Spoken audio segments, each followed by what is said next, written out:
Hello, everyone, and welcome back to the Tent of Abraham. I'm Tamir Kreisman from Jerusalem, Israel, and we continue with David, King Mashiach. This one's called Council of the Serpent. King David, peace be upon him, is one of the righteous of Israel. Within the system of the world, the more, again, notice this, the more power, glory, status, wealth, or greatness that a person rises to, their pride tends to grow accordingly, right? Okay. What separates the righteous from the rest of the true righteous from the rest of the world is that the greater they become, the more humble they become. King David was one of the three most humble men to have ever lived. He's in good company with Abraham and Moses. Like we said, Adam David Mashiach is also Avraham David Moshe, those three. And also, like we said, it was by Abraham's merit that the world was created. And by his actions, the world knew the Creator. And by his merit, the world turns, in other words, it spins because of how he commanded his house. God makes a point of this. So we all know what happened in Genesis 18. And the Lord said, shall I conceal from Abraham what I am doing? And Abraham will become a great and powerful nation, and all the nations of the world will be blessed in him. For I have known him, because he commands his sons and his household after him, that they should keep the way of the Lord to perform righteousness and justice, tzedakah u'mishpat, in order that the Lord bring upon Abraham that which he spoke concerning him. And despite God consulting with a man regarding his plans, Abraham, the first, right, comes before him and says, again, the master of the universe says, hey, buddy, listen, I just want to let you know what I'm doing, okay? Does God need to do that? No. That's a kindness that God did that. Most people would have been like, well, since you asked me, no. What does Abraham say? Although I am dust and ashes. And Abraham answered and said, behold, now I have commenced to speak to the Lord, although I am dust and ashes. Vayan Avram vayomar, hinena ho'alti ledaber el Adonai, va'anochi afar va'efer. Why dust? Dust because I know where I came from, and I know I'm going to return to this. And ashes, because I know that you saved me from the fiery furnace. And that's pretty much what I would be now if it wasn't for you. Therefore, as far as I'm concerned, I am dust and ashes. Still, it was by the merit of Moses that the Torah was given to Israel. And now they're able to elevate the world through making manifest the spiritual commands in this physical world. Everything we do today, every ounce of Torah learned, the ark, the temple, the menorah, everything we read today. This was all in the merit of Moses. All the other religions, where do you think that? All in the merit of Moses. Greater than all the angels who received gifts from the heavens to bring to earth, and the greatest among men as well. God made that abundantly clear in Numbers 12. He said, please, listen to my words. If there be a prophet among you, I, God, will make myself known to him in a vision. I will speak to him in a dream. This goes for all the prophets, mind you. This is not so with my servant Moses. He is faithful throughout my household. Bechol beiti ne'emanhu. With him I speak mouth to mouth, unambiguously, without riddles, so he can behold the image of God. So why were you not afraid to speak against my servant, against Moses? As God said to the other, likely two of some of the greatest prophets of ever, Miriam and Aaron over there. It's not a small deal. It wasn't one of the prophets from later. This was a very specific time. And still to them, he says, the way I speak to Moses, you can't even call yourself prophets the way I speak to them. All due respect to Aaron and Miriam, of course. God came to them, Shimuna, please, kindly listen to what I have to say. Just to put things into perspective. And this great man said to God in Exodus 3:11, but Moses said to God, who am I? Where you will send me, but who am I? Mi anochi, what? Who, what? I'm nobody, I'm nothing, leave. And again in Exodus 16:7, where he said, but of what significance are we? Said Aaron and Moses. Who am I? And David, the man who was created in order to complete the rectification beginning with Abraham and then Moses, he is the anointed and elected king of the united tribes of Israel. In other words, it's one thing to be anointed by God, but if all of Israel do not accept you as king, you are not king. Very clear. Meaning, he earned his spot, and it was the people who later demanded that he be king over all of them. You should read that. Uniting the tribes and bringing everyone to tshuva, all of Israel.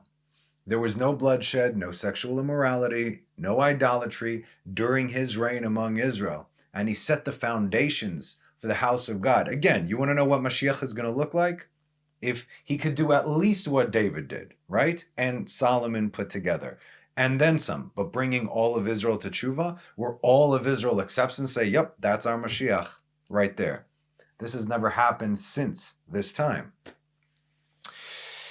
He set the foundations for the house of God, and this great man said of himself in Psalms 22:7, I am a worm and not a man, a reproach of a man. This was obviously not false humility because God doesn't play that. Who are you kidding over here? And this is so you see the direct correlation between the greatness and humility in the Jewish world. As we can see from Isaiah 57:15. For so said the high and exalted, who dwells to eternity, and his name is holy, right? This is God. What does he say? With the lofty and the holy ones I dwell, and with the crushed and humble in spirit, to revive the spirit of the humble and to revive the heart of the crushed. These are not two groups of people. You see, the highest of the spirits, the lofty and holy ones, are the most humble. They are the ones whose hearts are crushed. You think he's talking about two different people. This is one kind of person. Furthermore, David said in Psalm 7, verse 9, we'll start with 9. May the Lord judge the peoples. Judge me, O Lord, according to my righteousness and according to my innocence which is upon me. Not according to my faith. According to what I do. Who dare would tell God, judge me according to what I do? I'm afraid to do that, and so should you, but not David. Why? We will see. May evil destroy the wicked, and may you establish the righteous. For the righteous God tests, and tests the hearts and the reins. My shield is upon God, who saves the upright in heart. God is a righteous judge, shofet tzaddik, and God is furious every day. Ve'el zoem bechol yom. Not all day, every day. Now, there's a fraction of a second within a 24-hour period, a fraction of a second, where God's wrath is unleashed. But it doesn't necessarily manifest in the way that we think. The strength of Bilam, who was the antithesis of Moses, right? So the nations can't say, well, you favored the Jews, you gave them a prophet like Moses. God's like, here, you got Bilam. He could do what Moses does. In fact, he could do more than what Moses does. Moses doesn't dabble in the dark stuff, but this guy is all about that. He could do good if he wants to. He just chooses not to. Moses, he can't even go there. Okay? So, here we go. The strength of Bilam was that he knew the exact moment that the wrath of God came to the world, and he channeled it towards his enemies. Again, he was a hired gun. He was a mercenary. And he could eliminate entire armies with just a single word. One word he would say that exact moment. With that focus, obviously there's a whole bunch of things he had to do, and you could have a 1,000,000-man army gone, wiped out, ceased to exist at that point. So like we said, a person is not born righteous. It is something that is acquired over time based on a person's deeds and thoughts. They count too. David is coming before God and asking him to judge him based on his deeds. He has no fear of rebuke because he knows it will only make him better, which I'm sure he passed this insight along to his son, King Solomon, as he writes in Proverbs 12:1. He who loves discipline loves knowledge, but he who hates reproof is brutish. If a person cannot be disciplined by someone they trust, then perhaps they do not trust that person. And if a person cannot take responsibility for their actions, then it is impossible for them to do tshuva, because they will refuse to acknowledge any wrongdoing. David's strength, among many things, is his genuine ability to be called out for anything he may have done wrong, because that is the only way that he can improve, that he can be better. Please show me, where am I wrong? Show me what I'm doing wrong. Oh, here? Oh, there? Great. Fixes it. Now he's a better man than he was before. But genuinely, it's difficult. This is not an easy thing. It's like, no, you don't do that. Most people do not do this. And if they do, not on these levels. You ask God, who you have a personal relationship, go ahead. I need you to judge me. You know what comes with judgment, right? Okay. Who among us will be foolish enough to ask God to judge us in that manner? Like we said, based on our deeds. We are no David, and our faults, they are many. We ask God for his mercies because we have no deeds or self-righteousness to rely upon. So we need rachamim. Don't say, hey, listen, I do all this. We don't do enough, not even close to enough. We try. That's what counts. But to start counting, a checklist, I did this, I did this, I do this, nowhere near enough. We are not on that level that, God could judge us, God forbid, based on just what we do. You need that intention, that intent, the hishtadlut. So like I said, we ask God for his mercies. But David, this was not pride, or was it boasting? This was his true heart's desire. From Psalms 27:4. One thing I ask of the Lord, that I seek, that I may dwell in the house of the Lord all the days of my life, to see the pleasantness of the Lord, and to visit his temple every morning. He would do anything to connect with God, especially if it means taking correction and instruction so he could improve.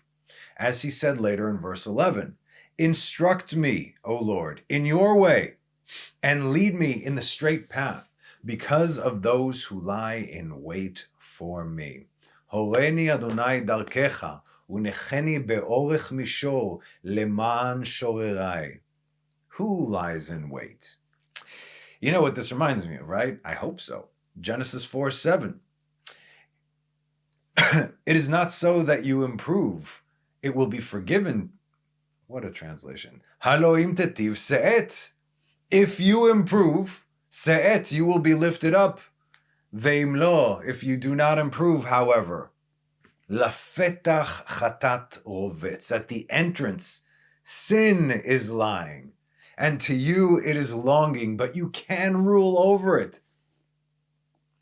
Cain, the literal son of the Samech Mem, of Satan, has the option for redemption. He has free will. He can do good. Should he seek to improve? If we don't constantly seek to improve and look at what we do, if we think that we are fine, you can be sure that you are not. Always. It always has to go in an upward motion. You might dip, but then you got to go higher than you were before. Yerida letzorech aliyah. It's how water can rise too. You got to dip and you go higher. You know how many people don't do this, or even worse, they don't care to do this, to seek to improve? Not David, though. There has never been a man more focused on the singularity. That is the unification of God's name in this world. In Bamidbar Rabbah 4:14, it says of the verse in Numbers 4:7, on the table of the showbread they shall spread a cloth of sky blue wool, and place on it the bowls, and the saucers, and the supports, and the covering tubes, and the perpetual bread shall be upon it. The crafting of the table corresponds to the kingship of the house of David, as one covers the table with sky blue wool corresponding to David.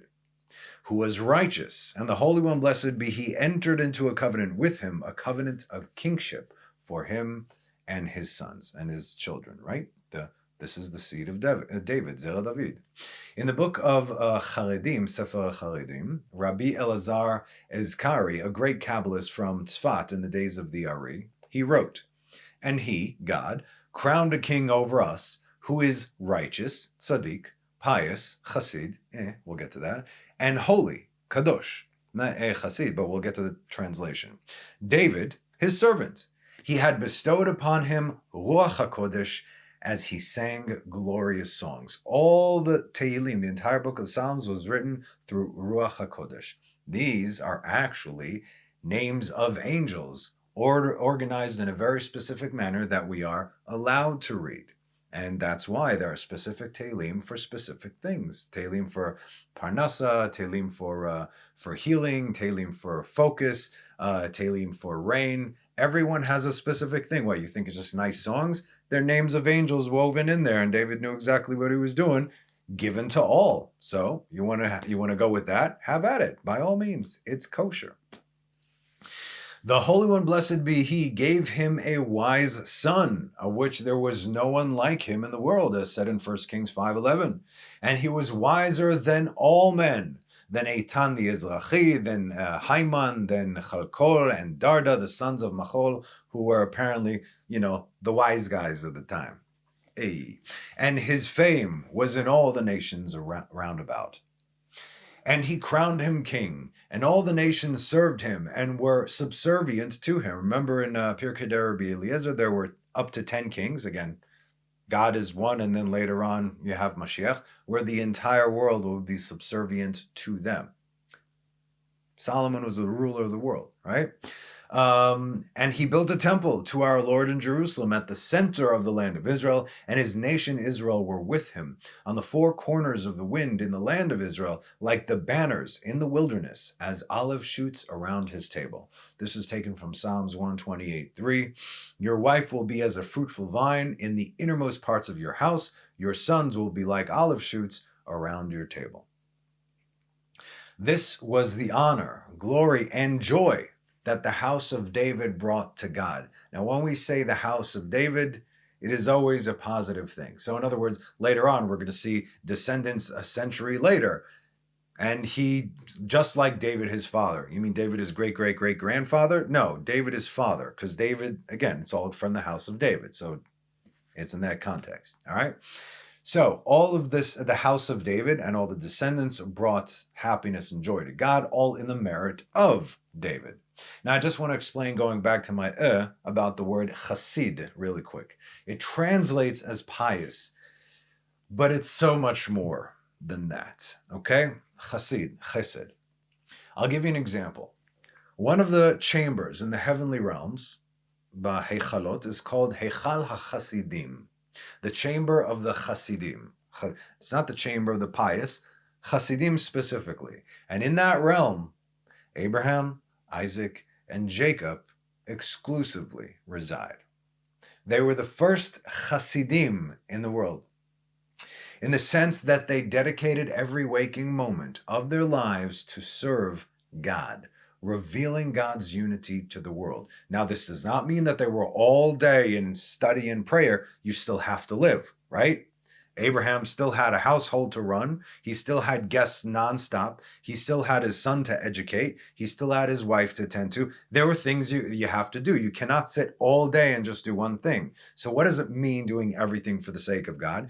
Even when he was going to milk a cow or something, he did that. Wow, this is amazing. You made cows, and now I have milk. Look at this. Baruch Hashem. It's all good. You see what I'm saying? It's with that kind of a focus. And everything he did was with that kind of a focus. You gave me this. You gave me that. And that's why I'm so humble. Not I earned it. Look, I am a titan of industry. I'm the wealthiest guy in the world, which was Abraham. It wasn't like, look what I do. Let me give you some seminars about how to be like me. No, people would come and he'd throw money at them. And he'd throw silver and gold at them and say, here's food and here's drink. One thing you got to do, leave idolatry at the door and bless God. And if they said, no, I ain't recognizing the God, he'd say, peace out, homie. That's what he did. That's the 10 of Abraham.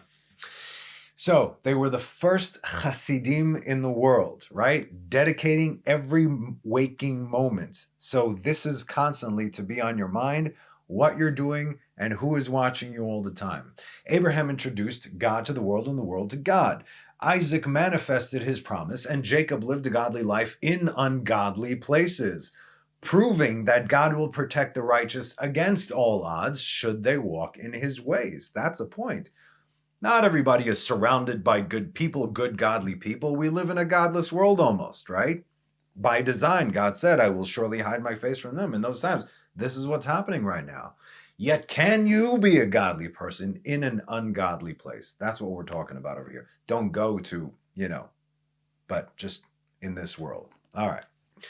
So God founded reality upon their merits, Abraham, Isaac, and Jacob. And as we know, later on, David merited to be the fourth leg in the chariot of God in this reality. Chassid comes from the word chesed, loving kindness, when one gives of themselves without seeking any kind of return, entirely for the sake of the other. That's what a chassid is. In the book Seated Light, Or Zawah, part 1, it says that David received 70 lights. Specifically, it says brakim. Barak is lightning, but it's not like lightning the way we know it in the spiritual sense we're talking, or flashing lights. And all the Ophanim and Seraphim, these are different groups of angels, are stirred by him, by David, as well as the treasuries of hail. Where did God take the hail from? Beneath the throne of glory. Clouds of glory. The constellations, the stars, all the ministering angels and fiery lofty ones, fire angels, as he received all the honor and glory in that world. David did. Therefore, King David is righteous, tzaddik, holy, kadosh, and wondrous, mufla. How do you do this? David was perfectly righteous all the days of his life. In Otzar Midrashim Esther, Book of Esther, not in the Book of Esther, Otzar Midrashim on the Book of Esther, it says that anywhere that it says in the Tanakh, who, he, or him, with the name before or after, if that person is known as a righteous person, then he has been righteous his entire life. And if a person is known to be wicked, then he is wicked his entire life. So you'll see this taken from the book of Esther because the first example is given in Esther 1:1. Now it came to pass in the days of Achashverosh, he was Achashverosh, who reigned from Hod to Cush. Vahibi me Achashverosh, who? Achashverosh. We know he was not a good dude, and therefore he was wicked his entire life. Now, let's look at some positive examples. For instance, 1 Chronicles 1:27. Abram, he is Abraham. Avram, who? Avraham, righteous his whole life. Exodus 6:26 to 6:27. That is Aaron and Moses, who? Aharon u'Moshe. And then in the next verse, in 27, it says, they are Moses and Aaron, who? Moshe ve'Aaron. Moses and Aaron and Moses, righteous their entire life. And of course, David, from 1 Samuel 17:14. And David was the youngest. No. Vedavid, who? Hakatan. Meaning all these righteous individuals have been righteous their entire lives. Now, you might be thinking, wait a minute.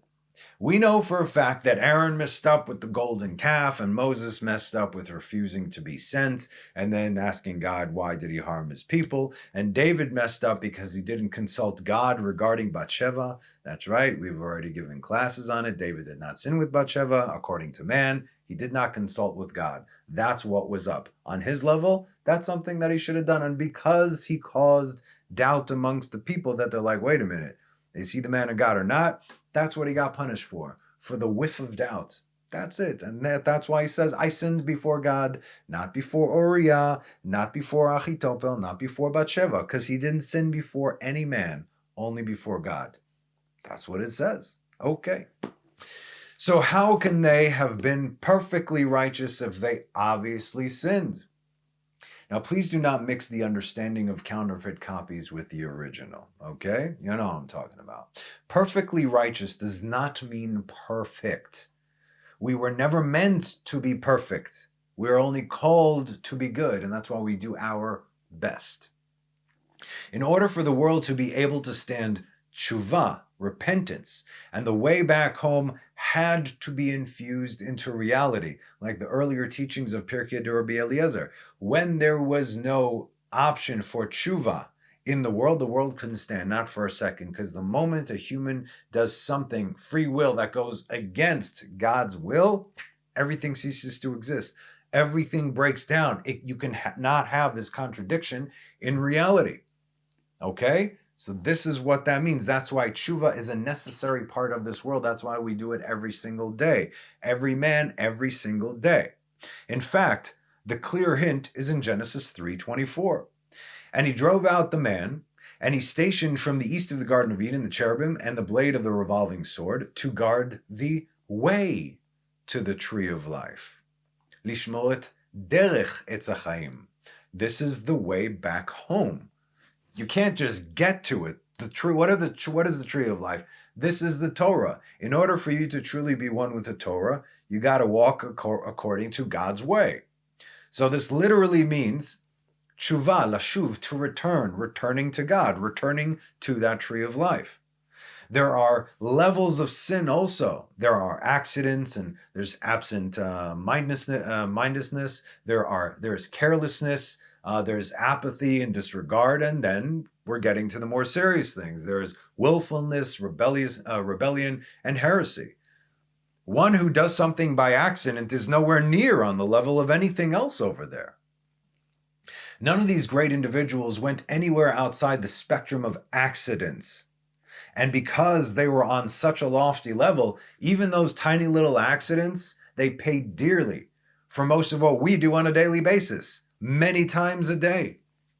And since tshuva is absolutely part of the 613 commands of the Torah, as our life and world are based on it, a perfect man, which does not exist, can never improve upon themselves, their midot, their characteristics. They can never become better.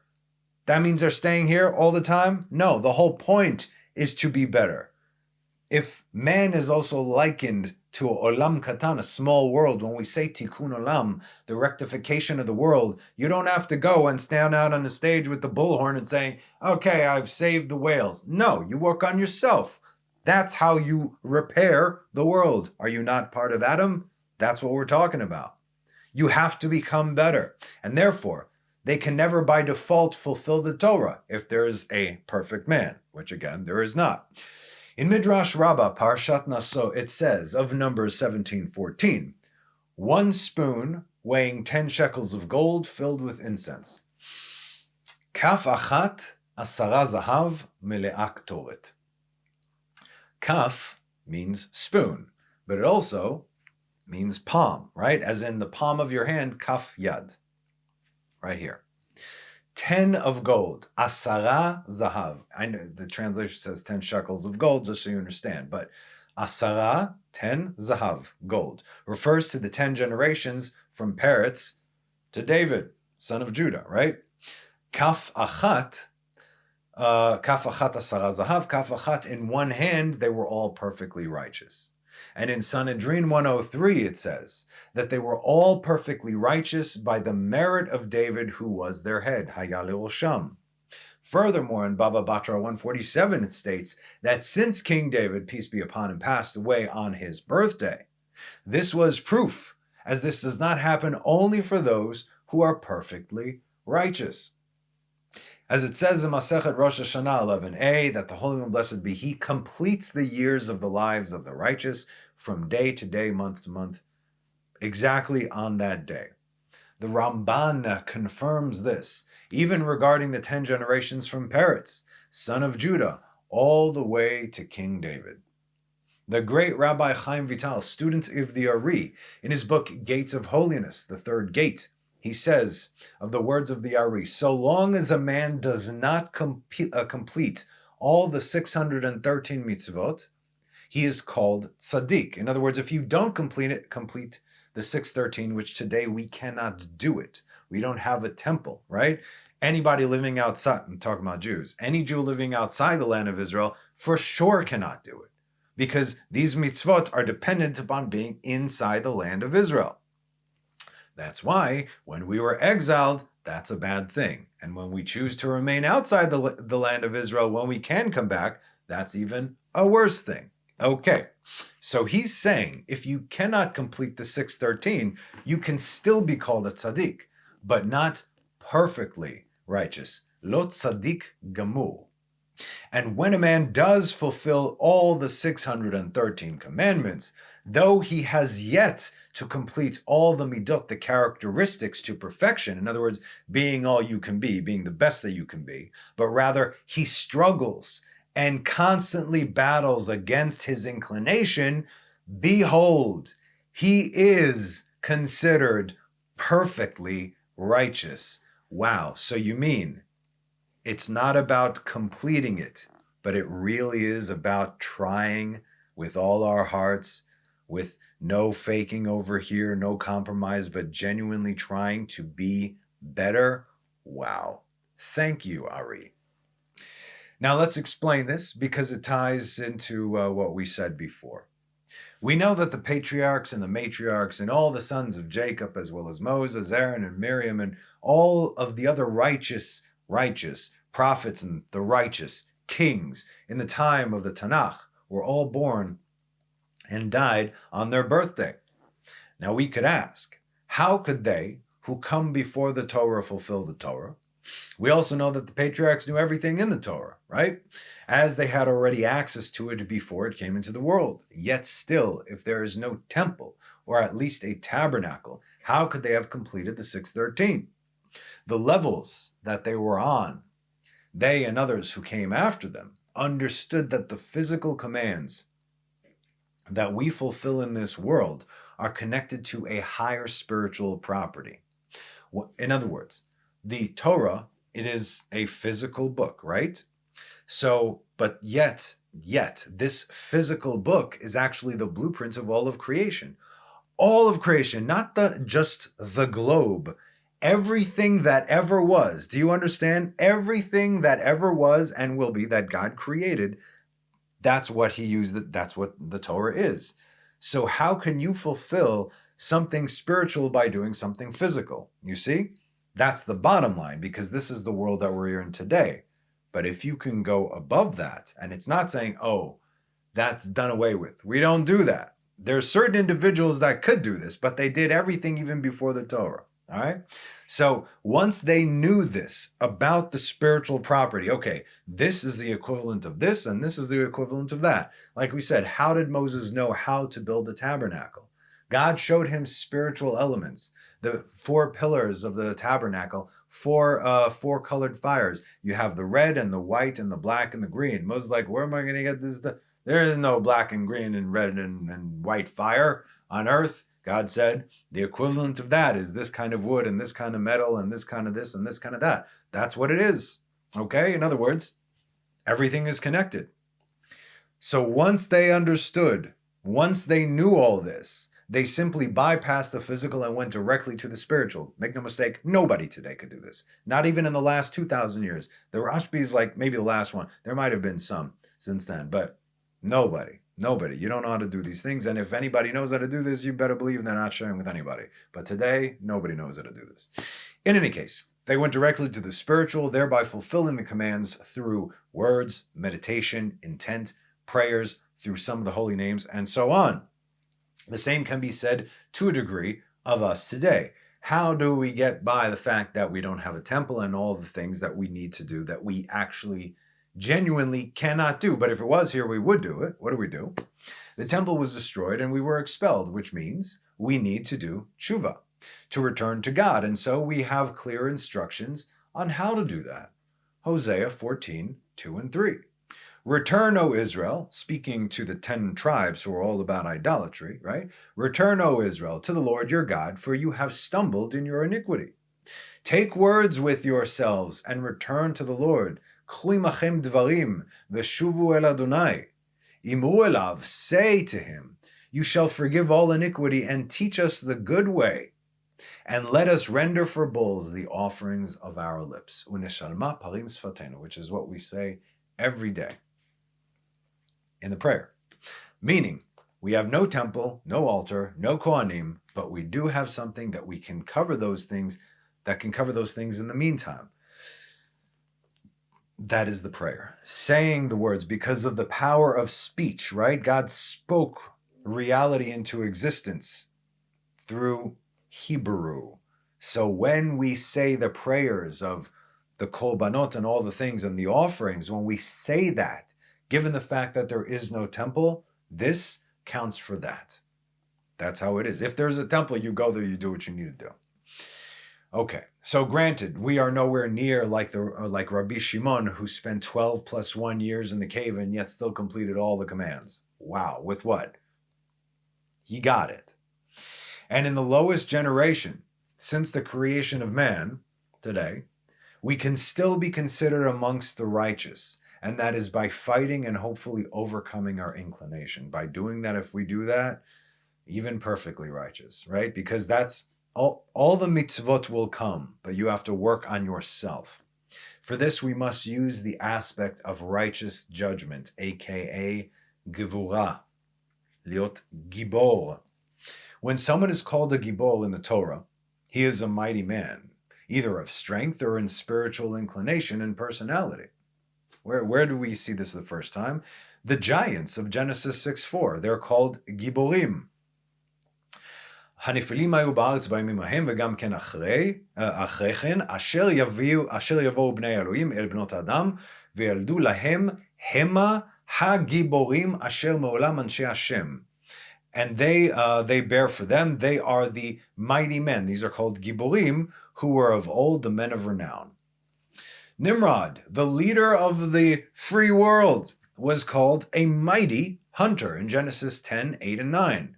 And Cush begot Nimrod, and he began to be mighty in the land. Gibor ba'aretz. He was a mighty hunter before the Lord. Therefore, it is said, like Nimrod, a mighty hunter before the Lord. Hu haya gibor tzayid lifnei Adonai, al ken yomar ken yimod, gibor tzayid lifnei Adonai. God is called the Gibor, the mighty one, in Deuteronomy 10:17. For the Lord your God is God of gods and the Lord of lords, the great, mighty, and awesome God. Ha'el hagadol hagibor ve'hanora, asher lo yisa panim ve'lo yikach shochad. And of course, you have King David. I mean, again, even Samson, Gibor, mighty, right? Strength and everything. But it goes so much beyond that. You have King David, 1 Samuel 16:18. This was before the fight with Goliath, right? Now, you tell me if this sounds like a little child. And one of the young men answered and said to, hey, any more sons you got? Anybody's coming over here who can fight this guy? And one of the young men answered and said, behold, I saw a son of Jesse in the Bethlehemite, who knows how to play, a mighty man of valor, a warrior, and prudent in affairs, and a handsome man, and the Lord is with him. Okay, v'gibor chayil, ish milchama, right? God is called ish milchama, man of war. So, does that sound like a 13 or a 12-year-old kid? Not to me, not even in the simple text. So, what does this mean for us? Our sages say in Pirkei Avot 4, Ezehu gibor, who is mighty, hakovesh et yitzro, he who conquers his inclination. David is called gibor. God is called gibor. Even Nimrod is called Gibor because he could do things that nobody else could do.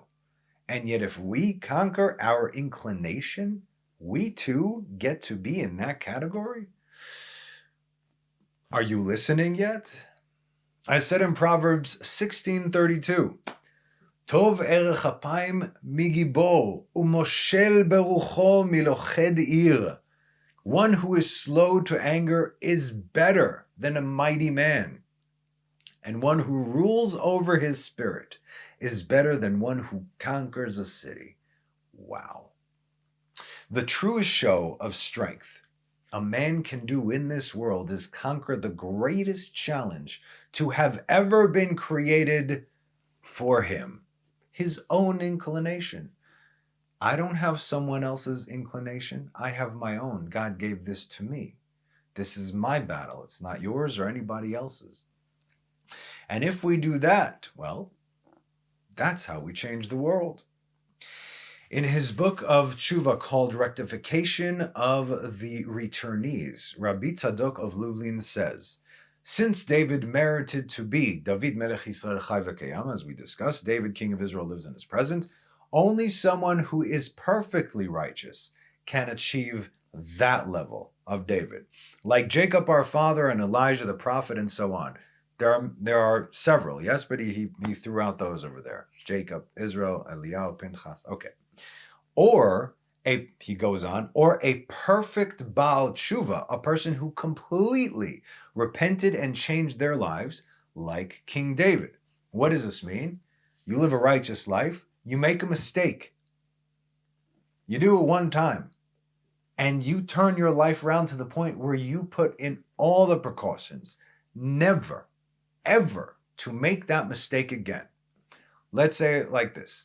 Adam and Eve in the Garden of Eden. Right? And we've learned this before. Adam and Eve in the Garden of Eden, God comes and says, Adam, did you eat from the tree which I told you not to eat? If Adam's like, I was coming to find you. I was embarrassed. I feel terrible. I'm sorry. I know you told me not to do this, but I did this.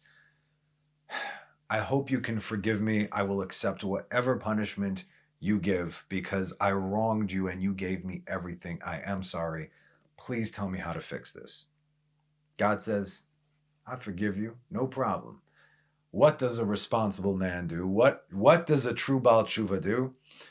A true Baal Tshuva now starts building a brick house all around that tree.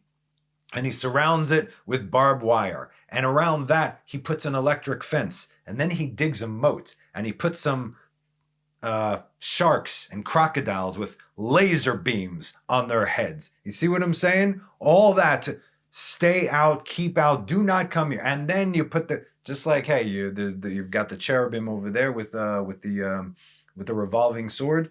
So God did that, right? But that's what you do to never go there again. That's what David did. David did not consult God in a matter that he himself handled. According to the laws of the Torah and the laws of man, David handled. But why didn't he consult God? Because he didn't want to trouble God. Genuinely didn't want to trouble God. But because of that, all the problems came. You see? It's okay. God is not troubled if you truly seek him. He's always going to be like, what's up, son? Right? Okay. So that's what we're talking about. A true Baal Tshuva. A perfect Baal Tshuva.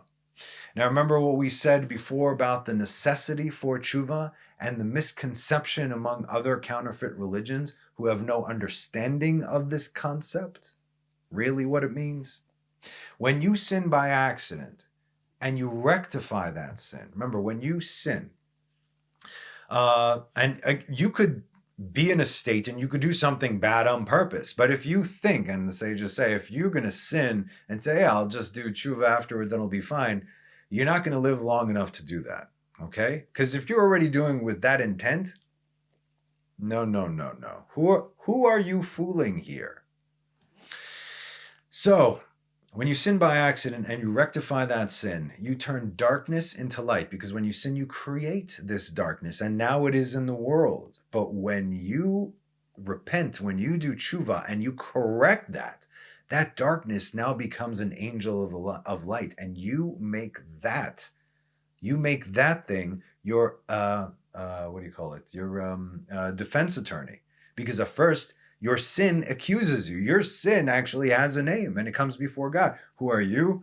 I'm theft. I'm when this guy stole and he made me, right? But if you give back what you did and you rectify the situation all around and appease all parties involved, a perfect tikkun, that dark angel who accuses you now becomes an angel of light, bringing light into the world and say, this man made me. And because of that, the world is slightly better. The world benefits from this, right? And to the contrary. Okay, so you understand, you turn darkness into light and you weaken the source and the root itself from where the sin was caused. You're helping everyone when you do tshuva. Everyone, not only yourself. David was a perfect Baal Tshuva, not a perfect man. Like we said, no such thing exists, only in fairy tales. But David was a perfect Baal Tshuva because he never repeated those slip-ups again. In fact, if you recall from past teachings over the years, it was God who caused David to slip with the numbering of the people that brought about the discovery of the location that had been hinted in 6 places throughout that Deuteronomy. It's in one of the Pirkei Rabbi Eliezer teachings. I forgot which one. Look at David over there, but when he says, hey, I want to take a census of the people, and Yoav, it said he was disgusted by what the king asked, and he even gave him the wrong numbers, which means he never really even took a true census. But because of this, because he fell, it's because God needed him to see something right down there where his face was on the ground for the benefit of all of Israel.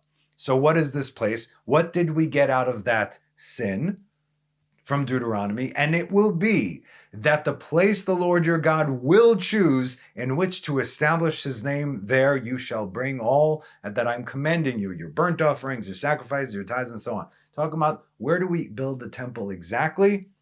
It was only made known to David after this slip up or trip up. The difference between winning and losing, between the righteous and the wicked, between good and evil, is entirely your perspective. How do you handle the situation that you are put in? You're in a terrible situation. Yes, God did that to you. Now you have to ask yourself, why? Not why, but okay, you want me here. What am I looking for? Help me be here. Help me be in the place that you put me. And then once you're done doing what you need to do there, you will no longer need to be there. But no, it's why and no and everything. And then you forget whose world you live in. We will all fall. The losers look at it as failure and blame everyone else, while winners look at it as a lesson and an opportunity and learn from what took place. How did I get here? What choices did I make to bring myself here? How do I get out of here? Slowly but surely. What does God want me to see here? Why did God allow this to happen? He could have made my choices successful, but instead, here I am. Why do I need to be here right now? Truly, sit down with the pen and paper and say, okay, school's in session, kids. Why am I here? What am I doing? Okay, great. So if I fix this and fix that, okay, great, cool. This will never happen again. So again, because David was a perfect Baal Tshuva, the rabbi continues and says, David rectified the counsel of the serpent. Meaning, what the serpent caused, what was that? Which was death. This is a famous braita in the Talmud that is called Etio Shel Nachash, the counsel of the serpent. Welcome to the world. Since David did a rectification for Adam, as he is the one who completes his tikkun, which is the tikkun of all mankind, it was by his merit that the counsel of the serpent, death, will be abolished, as the infestation of the serpent was completely canceled and removed from him. Why? Because he did the work, not from everybody. We still are born, we live, we die. But David, he already handled that. In Psalms 23:4, he says, Gam ki elech begetzal mavet lo irara. Even when I walk in the valley of the shadow of death, I will fear no evil. Lo, no, ira, fear, ra, resh ayin, wicked, evil. There is no fear of death because there is no evil in him, only good. He exercised that out. King David was one of 3 perfectly righteous who were created. In Chupat Eliyahu, the Chuppah of Elijah, it says, there were 3 perfectly righteous who were created in the world, and they are Jacob, Moses, and David. And there are other opinions, for instance, in Midrash Rabbah that actually connects David and Solomon together. meaning they come as one. As Solomon completed the work of David, together they had the 80-year reign. Like Joseph, for instance. Joseph reigned for 40 years as the viceroy, and after Pharaoh died, he was the father figure to his son, Pharaoh's son, and Joseph was like the true king of Egypt for another 40 years. That's 80 years. That's the longest reign in the entire Tanakh that we've seen. 80 years. It's very impressive. But David gathered all the the ingredients to build the temple. He had the schematics. It's like giving your son a Lego box that you got to build a castle over here. You have all the instructions, you have all the pieces, everything is bought and paid for. Son, here you go, and I want you to put it right there. That's exactly what happened. And some even say that David is the one, and I think we also discussed this in PDE, that David is the one that actually built the gates. He built the gates, so it wasn't part of the temple itself. I mean, it was, but he built the gates. That's why, if you read Psalms 24, that's what we're talking about over there. So that's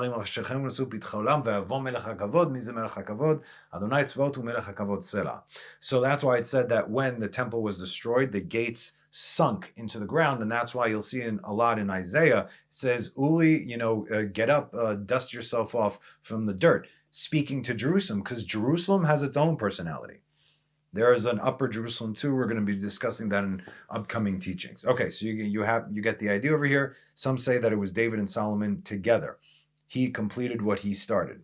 And that time, when they were from Malchut David and Malchut Shlomo, those 80 years was the closest point in the Messianic age in the history of the world.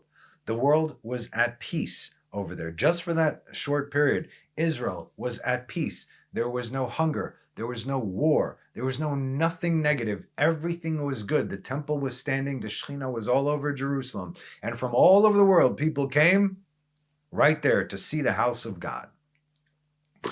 Of them, it brings the verse in Leviticus 7:37. Wait a minute. David and Solomon in Leviticus 7:37? Hear me now. This is the law of the burnt offering, for the meal offering, and for the sin offering, for the guilt offering, and for the investitures, and for the peace offering. Did you get it? No, you didn't. Zot HaTorah la'olah, lamincha, v'lachatat, v'la'asham, v'lamiluim, u'lezevach hashelamim. David u'shlomo, zevach hashelamim. For the peace offering, shalom. Okay, that's how you translate it. But this Zevach HaShlamim can be found written 13 times in the Torah, and it could be read as the offering of completion. Hashlemim, those who are perfect, shalem, complete. You see? As they were complete and perfect. 13 also being the numerical value of echad, 1. When King David saw the levels of the righteous, when he saw the levels of the righteous, where they were at, his heart melted. Today, we can talk all about the righteous all day long, but to truly understand the level that they are on, that what a true righteous person is on, we have no idea. Because if we did, we would change our lives forever. That's the difference between faith and knowledge. If we knew, but knew, there's no way that we would do something that goes against God. No way. Impossible. You just wouldn't do it. Try to imagine. Again, I've heard this example before. I love it. In the end, when we will all have the knowledge of God, well, whoever remains, right? It's like you would never, ever, you would never go against that. Why? It's the equivalent of putting your hand into a blender and turning it on. Why would you do that? You're crazy. You would never do that. Same thing, because you know. So of course I'm not going to do this, because I know what's up. I understand what I'm doing now. Anyway, this is the difference between belief and knowledge. Like we said, David knew, he saw, but he had to work in order to merit to see. And that is why he did not live like anyone else. In the Zohar, Parshat Noach, it speaks of the verse in Song of Songs 8:12. It says, "Ka'omi shelefanai ha'elef lecha shelomo u'matayim lenotrim et piryo." My vineyard, which is mine, is before me. Wow. You, O Solomon, Wherever it says Shlomo, by the way, not O Solomon, Shlomo is Hamelech Shashalomo. It refers to God, the King of Peace. Okay. Shall have 1,000, and those who watch its fruit, 200. This is Eden. There's a garden in Eden, but this is Eden, which has 200 worlds within it, and it has joy and revelations for the souls of the righteous. Rabbi said, every night, the Holy One, blessed be He, enters into these worlds. When does He do it? At true midnight, like we discussed. And that's when He enters into these 200 worlds of Eden to enjoy His time with the righteous, with the souls of the righteous, as said in Song of Songs 7:14. Both new and old, which I have hidden away for you, my beloved. Chadashim gam yeshanim dodi tzafanti lach dodi, David. When David saw all this, he said, Master of the universe. And then he quotes from Psalms 65:5. Praiseworthy is he whom you choose and draw near to dwell in your courts. Let us be sated with the goodness of your house, the sanctity of your realm. Wow. The moment he got is like, Ashrei tivcharu tekarev yishkon. Blessed is any person that you choose to bring into your courts. As a result, David also yearned for the world to come. As he said in Psalms 27:13, had I not believed in seeing the good of the Lord in the land of the living, luleh emanti lirot, he believed that he would see the goodness of God. Be'eretz HaChaim. Where's Eretz HaChaim? This is not the land of the living, okay? The land of the living is where death does not reside. That is the world to come. As we know, David understood the magic hour of midnight, like we said, as the wind would blow and strum the heart that he placed over his bed in order to wake him. Because he knew that this time, that's when God dwelled with the righteous in Eden, and he joined them. His soul went there. And so it was told to David that indeed his lot in the world to come was amongst the righteous. In Midrash Rabbah Esther 3, it says, David said before the Holy One, blessed be He, Master of the universe, say that I have a place with them in the world to come. The Holy One, blessed be He, said to him, David, is it not written in Psalms 17:14? In other words, I already gave you this, son. You know the answer. Psalm 17:14, of those who die by your hand, O Lord, of those who die of old age, whose share is in life, and whose belly you will fill with your hidden treasure. Their hidden treasures will fill your belly. It is not written here, but rather your hidden treasures will fill their bellies. Utzfuncha temale bitnam. The entire people partakes of what is left over from your wealth. David received tidings that he had a portion in the world to come. He was already promised this. He was shown this because he understood. He was working his entire life towards this. And it's not for his own benefit, you understand? Elevating one's self. Even you, yes, even you, even me, when we elevate ourselves, when we become better, the world benefits. We are quite literally making the world a better place. And this is the only way to do it. It ain't about saving the whales, okay? Moreover, he said before him, Master of the universe, these come based on Torah, mitzvot, and good deeds that they have to their credit. But I, as said in Psalms 17:15, the very next verse, I will see your face with righteousness. I will be satisfied with your image upon the awakening. Ani betzedek achaze panecha, esbe'a behakitz tmunatecha. Wow. You see, you don't have to be a Torah scholar or one who performs every single mitzvah to be considered righteous.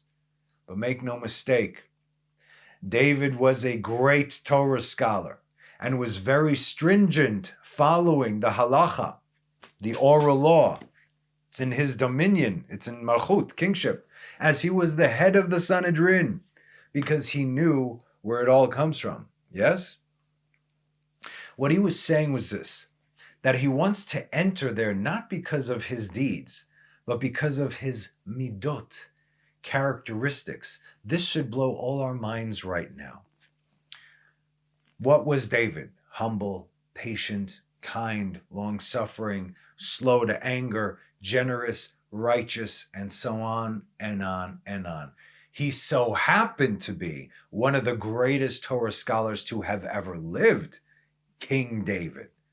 But the only way one could achieve those levels is by having these characteristics, midot. And then again, still, a person with all these midot does not have to be a great Talmid Chacham.